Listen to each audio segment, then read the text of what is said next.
Oh my gosh, guys, it has been so long since I've done a news video. Thank goodness. No more reviews for the month of July. Whew, it feels nice. It feels very nice. So, there have been some really interesting news stories, so I'd like to share those. Oh my gosh! A Pikachu!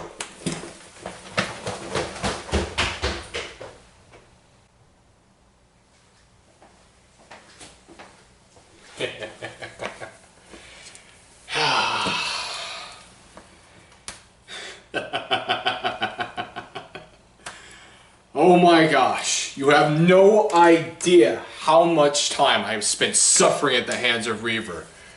That little goose chase had sent him off for a while.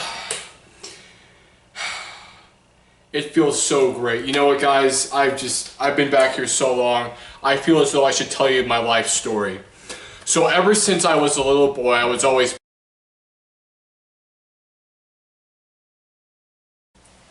But stay out of my chair!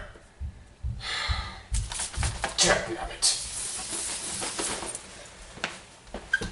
Glitch up my phone to make me think there's a Pikachu. That was 5 miles of running. Dagnabbit, Reginald! Oh.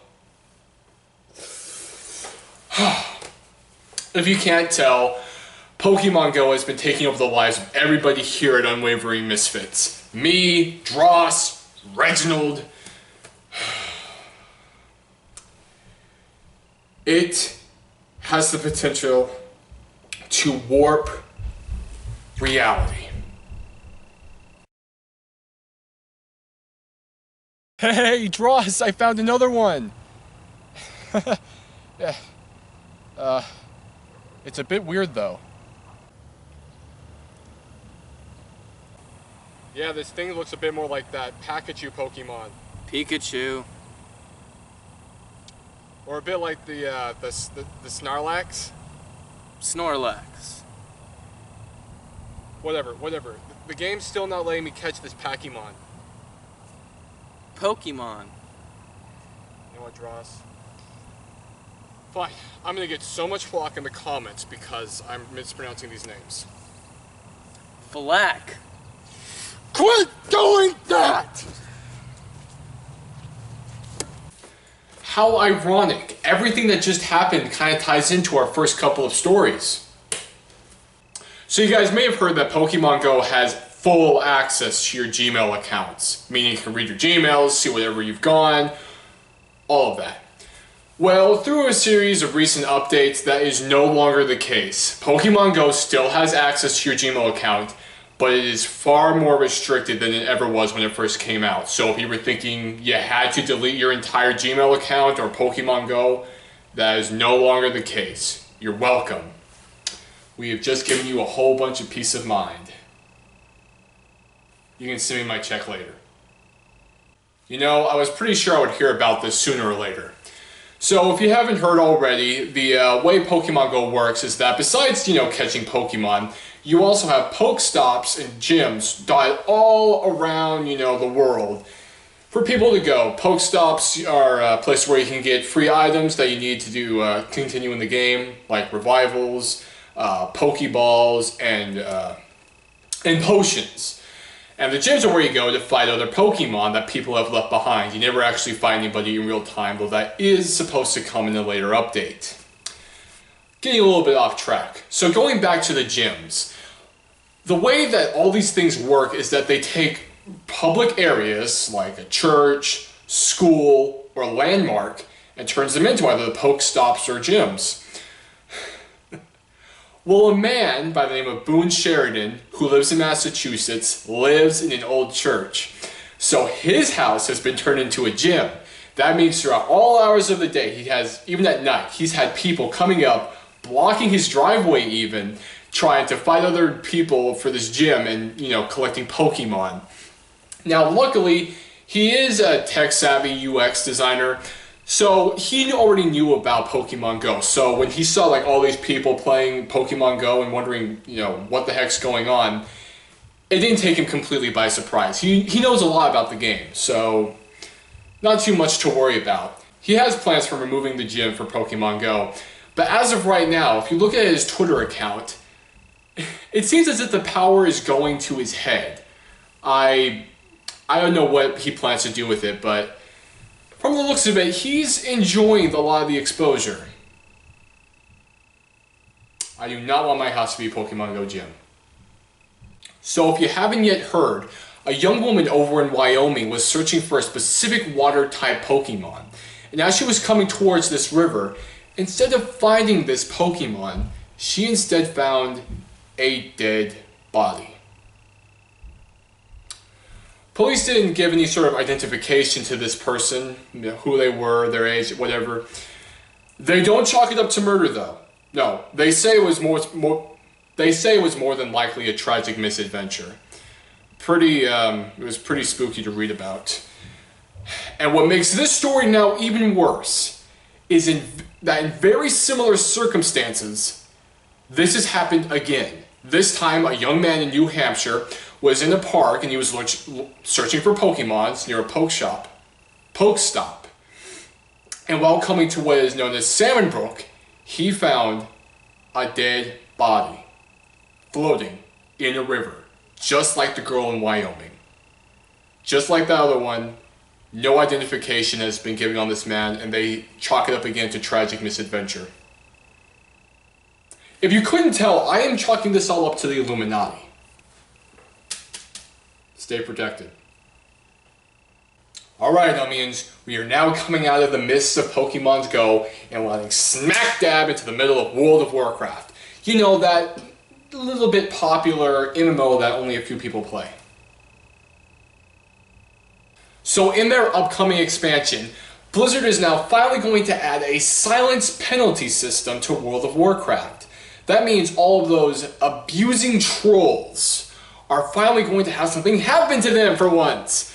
Basically, when this penalty happens to them, they will not be able to talk to anyone, start groups, respond to whispers, whisper to another person, do calendars. What they can do in the game will be severely limited as far as doing stuff with other people in any way, shape, or form. Now, this first penalty will only last 24 hours, and then they will get all of the things that they can do back. And hopefully they will have learned their lesson. But for those of you who don't, it'll happen again. And this time it's doubled. And it will continue to double. And there is no max time. That means that frequent abusers are going to be waiting a very, very long time before they can do anything in this game that's technically fun, besides, you know, like the little missions and hunting wild animals. So, for those of you who are trolls, you have been warned. Be nice to other people. Alright, Elmians, I have got to give mad props to pro gamer Zero Master. Just 2 days after the official release of Doom, he completed the entire game on Ultra Nightmare mode, which besides making everything extremely harder in the game, it only gives you one go to complete the entire story. One. This was something no one at ID Software while developing the game could do. You'd think one of them could have done it, right? Wrong. None of them. And now, apparently, this wasn't enough for Zero Master, because now he has gone through and completed the entire story mode on Ultra Nightmare mode again, but this time he used no upgrades. Well, there was the required Ardent Energy Cell you get from Hayden that you have to use. He used it on ammo, but after that, he didn't use any of the Praetor tokens. He didn't use any of the weapon mods, any of the rooms, nothing. No other Ardent Energy Cells. He did, funnily enough, complete this game an hour faster than his original Ultra Nightmare Run mode, but that's mainly due to the fact that he didn't go around searching for extra secrets or doing any of the rune trials. But, gosh, that must have been insane! This guy has said he got a lot of practice, though. He has set course records, speedrun records, for the first 2 Doom games, including Doom 2's Ultra Violence mode, so he obviously knows what he's doing. I'm not doing that. Do not expect a playthrough. Again, mad props, dude. Alright, so dig this, Elmians. Battlefield rights, that means EA and DICE Battlefield, have been optioned off to Paramount and anonymous software to create, dun dun dun, a TV show. Because apparently movies aren't doing so well. Now, this will be the first time that Paramount or anonymous software have done anything in the TV, movie, whatever, around video games. So they're going to be a bit new to this. But most of these people who are working on it are very familiar with the Battlefield games, so I would say it's in pretty good hands. If you hadn't heard, there was going to be a Fox TV show around Battlefield, yes, EA and DICE. It was going to be called Battlefield Bad Company, but sadly nothing ever came of it. Still though, if they do this, and they pull it off and it's great, we could start seeing other video game TV shows around stuff like Borderlands, Fallout, Elder Scrolls. It would be awesome. So if just one good TV show could come of this, we could potentially see others around some of our favorite games, which would be really, really awesome. So let's just hope that they do this one right. For the final story, something I'm pretty sure a lot of you Xbox One fanboys have been waiting for, the 2 terabyte version of the Xbox One S will be releasing on August 2nd for $399 plus tax. So now you know. Nothing has been given for the specific 1 terabyte and like 500 gigabyte versions, though I'm pretty sure they're going to follow very soon afterwards. Well, that's it for this week, Ummians. So, do you think that these dead bodies could be chalked up to the Illuminati and all these other stories from Pokemon Go, like Boon Sheridan's house being turned into a gym? What do you think of this Battlefield TV show? Do you think you'll watch it when it comes out? What do you think of this penalty system being implemented into World of Warcraft? For me, I specifically think that should have been implemented a long time ago, not over a decade later. Anyway, thank you guys so much for watching. Tell us what you guys think in the comments below. And if you would, like and subscribe because it really does help us out. Thank you again, guys. Now, if you don't mind, I'm going to go find an actual Pikachu.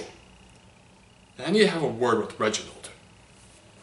Reaver's out. Peace! My head!